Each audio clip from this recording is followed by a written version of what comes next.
नमस्कार, मेरा नाम है डॉक्टर चिराग। आज मैं आपको बॉडी की दो सिस्टम के बारे में थोड़ा ओवरव्यू दूंगा। डिटेल में हम आगे पढ़ते ही जाएंगे। पहले मैंने आपको पढ़ाया था different system of the body, बराबर।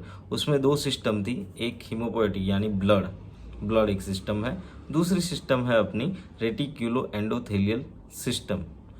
ब्लड कैसे बनता है वो सारी चीज़ें हम डिटेल में आगे पढ़ेंगे, पर सिर्फ अभी ओवरव्यू दे रहा हूँ, ठीक है। तो जो टिश्यू सेल्स हमारा सबसे बेसिक बॉडी का सबसे छोटा और बेसिक जो फंक्शनिंग यूनिट था, यानी कि सबसे पहली चीज छोटी वाली, तो उसे कहते हैं सेल यानी कोष। वो ऐसे एक जैसे सेल सब इकट्ठा हो जाते हैं और इकट्ठा होने के बाद वो एक टिश्यू बनाते हैं। उसका भी कुछ नाम है, वो भी हम डिटेल में आगे वीडियो में देखते रहेंगे। तो वो सारे सेल इकट्ठा हो जाएंगे, फिर एक टिश्यू बनाते हैं और ऐसे टिश्यू से पूरा एक सिस्टम बनेगा जो अपनी बॉडी के कुछ फंक्शन करेगा। तो फिर वो जो फंक्शन करेंगे यानी जो काम करेगा उसे बोलते हैं फिर सिस्टम। तो ब्लड हमारी बॉडी में है खून। खून हमारी बॉडी में कितना होता है, तो हमारा जो बॉडी वेट है टोटल, उससे 8% जैसा हमारी बॉडी में खून होता है। यानी आपका वेट 50 kg है तो फिर उसमें से 8% जितना खून आपकी बॉडी में है, ठीक है। अगर वो टोटल 5 लीटर जैसा हो जाता है, 5 से 7 लीटर जैसा, ठीक है।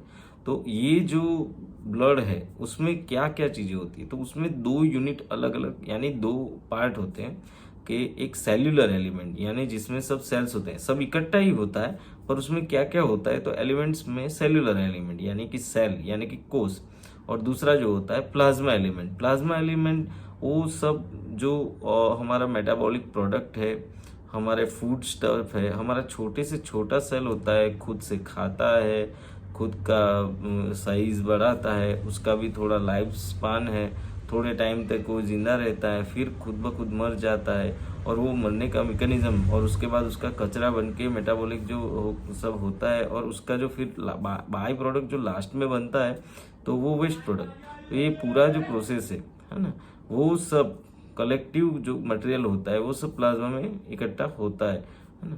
और ये जो करते हैं फैगोसाइटोसिस बोलते हैं उसको, यानी कि पूरा सेल का अपना डिस्ट्रक्शन, फॉर्मेशन भी करते हैं, फिर उसका डिस्ट्रक्शन भी करते हैं, ठीक है।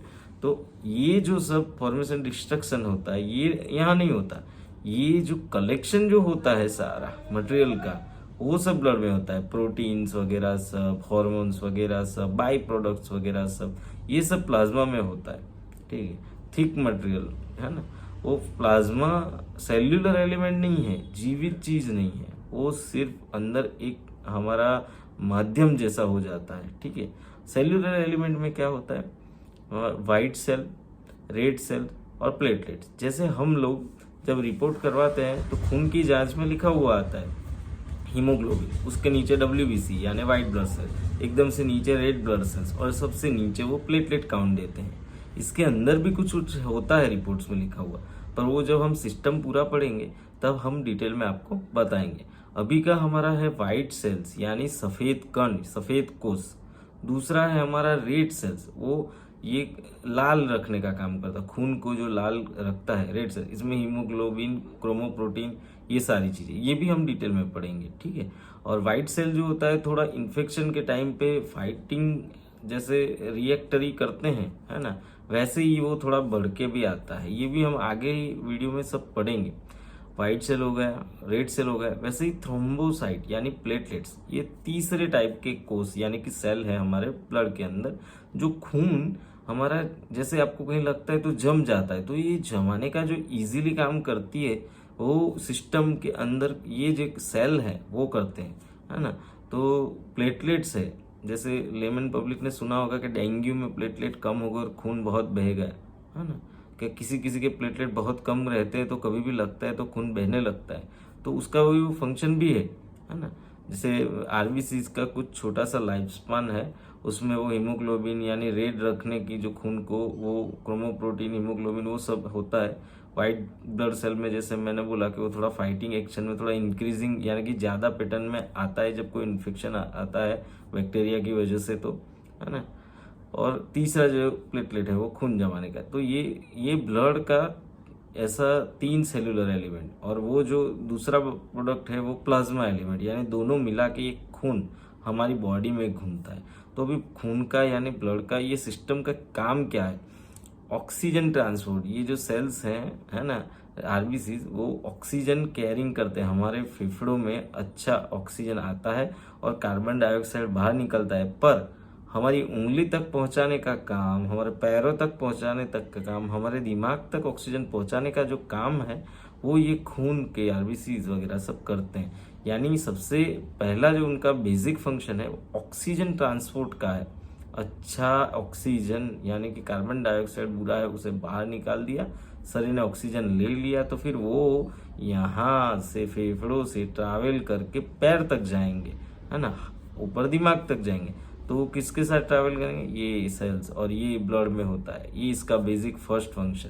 दूसरा होता है मेटाबॉलिक बाई प्रोडक्ट्स, और जो भी बाई प्रोडक्ट्स बन के जो भी स्टफ मटेरियल, कचरा, हॉर्मोन्स, ये सारी चीजें प्लाज्मा के साथ, खून के साथ एक्सचेंज, इलेक्ट्रोलाइट इम्बैलेंस होता है तो तब बैलेंस करने का जो पूरा मैकेनिज्म है, हार्मोन से या फिर अंदर से मॉलिक्यूल अंदर से बाहर जाके, ये सारा प्लाज्मा ब्लड के साथ, यानी कि प्लाज्मा ब्लड में ही होता है। वो खून के अंदर एक ऐसा सिस्टम बनाया है भगवान ने कि आपका जो इलेक्ट्रोलाइट बैलेंस है वो भी मेंटेन करता है, ऑक्सीजन ट्रांसपोर्ट भी करता है, फूड मटेरियल भी कैरी करता है, हार्मोन्स एक्सचेंज वगैरह भी करने लगता है, और जो बाई प्रोडक्ट होता है उसको भी यहाँ से वहाँ ट्रांसफर करें। और वो बाई प्रोडक्ट ऐसा नहीं है कि हम खाते हैं और बाई प्रोडक्ट डायरेक्ट निकलता है। कुछ कुछ सेल होते हैं जिनकी कुछ कुछ लाइफ होती है, फिर वो खुद जीते हैं, और फिर जब उनका लाइफ स्पान खत्म होता है तो वो खुद का डिस्ट्रक्शन भी करते हैं, सेल्फ डिस्ट्रक्शन,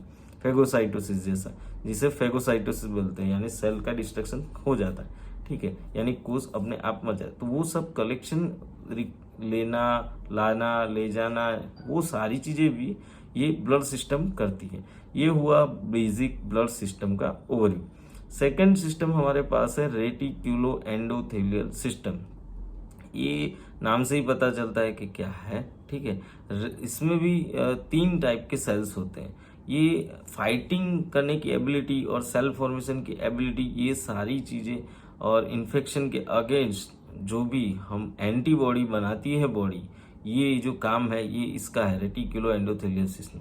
इसमें रेटिकुलर सेल्स होते हैं, एंडोथेलियल्स होते हैं, और some kind of wandering cells भी होते हैं, है ना। मैंने 3 बोला, रेटिकुलर सेल्स, एंडोथेलियल सेल और वैंडरिंग सेल। ये रहते कहाँ पे हैं? तो जो रेटिकुलर सेल्स है वो लिम्फ में रहते हैं, या फिर स्प्लीन में रहते हैं, या फिर बोन मैरोस में रहते हैं। अभी लिम्फ आपको नहीं पता है, तो बॉडी में बहुत सी जगह पे जैसे ट्रैफिक सिग्नल्स होते हैं, वैसे हमारी बॉडी में बहुत सी जगह पे लिम्स है, लिम्स, है ना, लसिका, वो ऐसे नोड के रूप में भी है। यहाँ पे होता है, यहाँ पे होता है, एक्सिला यानी आपके गले, गर्दन में भी होता है, ग्रोइन में, नीचे के आपके कमर के भाग में, सब जगह पे होता है। तो कभी कोई इन्फेक्शन यहाँ से वहाँ ट्रांसफर करता है तो उसका दिमाग चलता है और वो सूजन लेती है और फिर फाइटिंग करती है। तो ये कनेक्टेड भी कैसे है? तो यहाँ लिम्फ नोड होता है, फिर एक लिम्फ चैनल से, एक वेसल से ये यहाँ से वहाँ दूसरी जगह पे कनेक्टेड होता है, फिर वहाँ लिम्फ नोड होता है ना। तो lymph node is the basic one, फिर उसका यानी कि लसिका बोलते हैं उसका, फिर ग्रंथि, ठीक है, फिर उधर से वेसल्स निकलती है, वेसल्स यानी एक नली में से कलेक्शन वगैरह सब दूसरी जगह ट्रांसपोर्ट होता है। ये चैनल्स लगाई हुई है, मैं आपको एक फोटो भी दिखा देता हूँ तो आपको बेसिक पता भी चलेगा, है ना। तो ये रेटिकुलर सेल्स वहाँ होते हैं। बोन मैरो, बोन अपना जो खून जो बनता है वो कहाँ बनता है? बोन मैरो के अंदर, और ये स्प्लीन, बरोड, है ना, पेट के अंदर होती है। इसमें ये एक फैक्ट्री है जहाँ से सेल्स ये खून के जो बनते हैं, है ना, वो बनते हैं। तो यहाँ से ये रेटिकुलर सेल्स और एंडोथेलियल सेल्स दोनों ये यहाँ से बनते हैं, है ना। यहाँ स्प्लीन के अंदर जो साइनस होता है वहां से एंडोथेलियल सेल्स बनते हैं, और main function bone marrow, lymph और स्प्लीन के अंदर से ये रेटिकुलर सेल्स बनते हैं।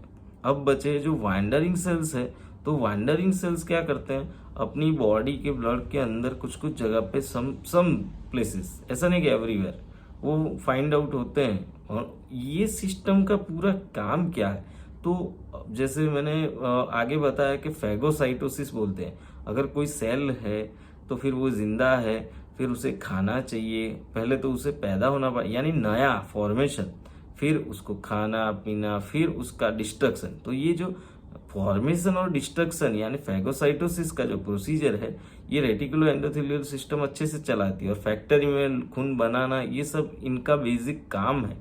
और अगर आपकी बॉडी में कोई अदर सेल्स जैसे कि बैक्टीरिया, वायरस, पैरासाइट घुसते हैं, है ना, तो उसके अगेंस्ट आपको एक्टिवेट करना। जैसे यहाँ गले में आपको फेरिंग्स यानी कि गले का अंदर पार्ट, फिर नीचे लैरिंग्स अंदर का पार्ट जो भी है। कभी कभी आप ठंडा खा लेते हो, इन्फेक्शन वाला पानी पी लेते हो तो गला सूज जाता है। वो दिखाता है कि आपके जो नोड्स है, जो आपकी ये सिस्टम है, वो एक्टिवेट हो गई है अगेंस्ट फाइट द इन्फेक्शन, है ना। वहां सूजन आ जाती, किसी किसी को यहाँ गर्दन में, किसी किसी को यहाँ, फिर किसी किसी को नीचे के पार्ट में, सब जगह पे सूजन आती है। तो इन्फेक्शन अगर जब बढ़ जाता है तो लिम्फ नोड्स एनलार्ज हो जाते हैं, बड़े हो जाते हैं, और इसको सामने एंटीबॉडी बनाना चालू करता है ये पूरा सिस्टम। एंटीबॉडी से वो जो इन्फेक्शन आया है, जो अदर सेल आपकी बॉडी में आया है, तो उसके अगेंस्ट में ये फाइट करते हैं। तो रेटिकुलो एंडोथेलियल सिस्टम का बेसिक काम यही है कि वो आपकी बॉडी में नॉर्मल बेसिक फॉर्मेशन और डिस्ट्रक्शन का काम करे, और उसके बाद कोई भी अगर other sales, bacteria, virus, parasite सब कुछ भी आता है तो उसको फैगोसाइटोसिस की प्रोसीजर से उसको खत्म करने के लिए एंटीबॉडी फॉर्मेशन वगैरह काम करे। ये दोनों सिस्टम का मैं सिर्फ ओवरव्यू दे रहा हूँ। डिटेल स्टडी तो बहुत ही बड़ा है, ठीक है। अगर आप उसे पढ़ना चाहते हैं तो इसके साथ साथ आप बुक पढ़ सकते हैं, ठीक है। सैम्बुलिगम हो गया या फिर चैटर्जी हो गया, जो भी आप फिजियोलॉजी की बुक है उसको यहाँ से डिटेल में आगे हम पढ़ते जाएंगे, तो आप पढ़ते रहिए। मेडिकल स्टूडेंट के लिए ये बहुत ही जरूरी चीज है। तो क्या सिस्टम है? खून। क्या सिस्टम है? Reticulo endothelial system. और ये दोनों सिस्टम में बेसिक कहाँ कहाँ पे क्या क्या होता है, इनका फंक्शन क्या है, और फॉर्मेशन और डिस्ट्रक्शन क्या होगा लास्ट में, और ये क्या करती है ना, यानी वही फंक्शन क्या करती हैं। तो और कहाँ कहाँ है बॉडी में, वो भी एक है। जैसे मैंने बोला कि खून सब जगह पे नसों में घूमता रहता है, वैसे ही ये लिम्फ नोड भी, मैं आपको एक पिक्चर प्रेजेंटेशन दिखाता हूँ कि कहीं कहीं लिम्फ नोड्स होते हैं, फिर उसको कनेक्टेड वेसल्स, चैनल्स के साथ वो लसिका तंत्र पूरा, जैसे नर्वस सिस्टम मैंने बोला था, चेता तंत्र, वैसे पूरी बॉडी में लगा हुआ है। एग्जाम्पल के तौर पर मैंने जैसे बोला कि फेरिंग्स के अंदर आप सोर थ्रोट हो जाता है, आपको गले में सूजन आ जाती है। फिर पेट के अंदर अतड़ियों में पैर्स पैच करके होता है, म्यूकस मेम्ब्रेन यानी उसकी जो त्वचा होती है उसके अंदर होता है, वो अपनी बॉडी को रिएक्शनरी देता है, ठीक है, रिएक्शन देता है। रिएक्शनरी एक एक्शन देता है कि कोई इन्फेक्शन या कुछ भी अपने बॉडी में घुस गया है। तो आज हमने दो सिस्टम देखी, एक ब्लड और दूसरी रेटिकुलो एंडोथेलियल सिस्टम, ठीक है। आप मेरी चैनल को सब्सक्राइब कर लीजिए, आपको बेसिक एनाटॉमी फिजियोलॉजी के आगे भी बहुत कुछ मिलने वाला है, ठीक है। और इस चैनल को सब्सक्राइब करने के बाद एवरी वीडियो देखना और उसमें कमेंट करना और पढ़ते रहना, ठीक है। जय हिंद, जय भारत। मेरा नाम है डॉक्टर चिराग। मैं ऐसे ही आपको आगे वीडियो देते रहूंगा।